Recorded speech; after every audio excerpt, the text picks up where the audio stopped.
Now, for more on Rex Tillerson's trip to Asia, I'm joined by current affairs commentator Einar Tangen, live from Beijing. So, Einar, what are some of the issues on Rex Tillerson's agenda when he visits China? Well, it's really DPRK and trade. Those are the two main issues. He's trying to take something directly out of the Trump tactics book, which is to say something outrageous, like they did taking the call from Taiwan, and using this as a way of leveraging what they want on the trade area. So the big issue here is, why are they doing this at such a time when he's making his maiden voyage to China? Generally, in all his other trips, he's been very conciliatory, but in this particular one, he has taken a very hard and harsh tone, as has Donald Trump. And it's certainly making things uncomfortable. Ahead of Tillerson's arrival, as we mentioned, his boss, Donald Trump, tweeted, "North Korea is behaving very badly. They've been playing the United States for years. China has done little to help." What does all this do when it comes to creating hurdles between the two sides when they're trying to talk? Well, as I said, this is a classic Trump. He's throwing something in there to see what happens. I mean, in business, what he would do is he would set the bookends very far apart. He'd say something outrageous and then leave it. Whatever he proposed looks more reasonable. So I don't think he's going to abandon that particular tactic.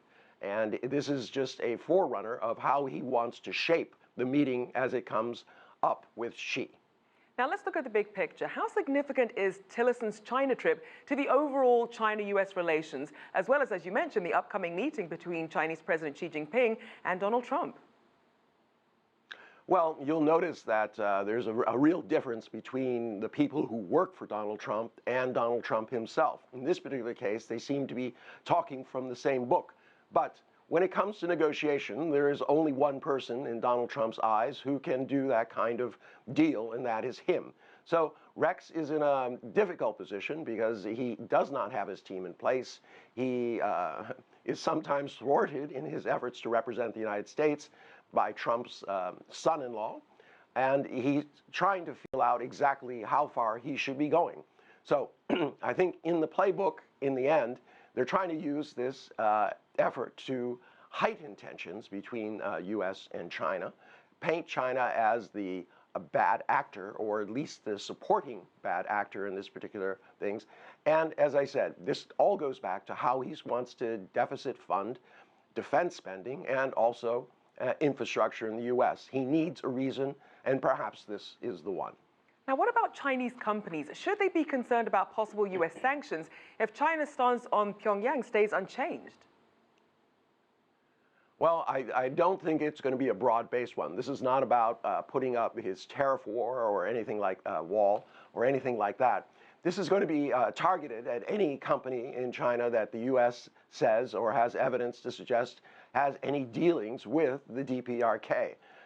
It's just kind of more of the same of what was happening in Russia when they extended the embargoes to include individuals surrounding Mr. Putin, President Putin.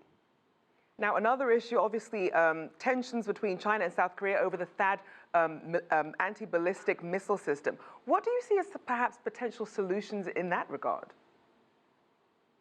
Well, it's really linked to the situation with DPRK. I mean, it's become a populist issue. In the upcoming elections, it's most probable that the opposition party, the left-leaning party, would have gotten in, and they were not in favor of angering China. They wanted to push trade relations, and they would have put it on hold. But unfortunately, Pyongyang decided to fire up a series of missiles, and this has made it almost impossible for them to accept that. And, the people of South Korea will demand that the government is doing everything, quote, to protect them, despite the fact that THAAD is not going to protect Seoul or the majority of Korea. For that, they already have the Patriot missile system. This is all about intercontinental ballistic missiles. This is about not South Korea, but protecting the U.S., or at least a perception of that. So given the factors at play, what would a successful outcome look like for China and the U.S. with Tillerson's visit? Well, I don't think that the best that can happen at this point is a watered-down version, not unlike what is happening with his counterpart at the G20. And that is to have nothing that is directly in conflict, but just to say we will continue to work on this. Everything, all of the issues, both financial and diplomatic, are being kicked down the road until there is a meeting between Xi and Trump and people have a better idea of how that's going to shape. Well, people will certainly be watching that meeting closely. Thank you, as always, current affairs commentator Einar Tangen.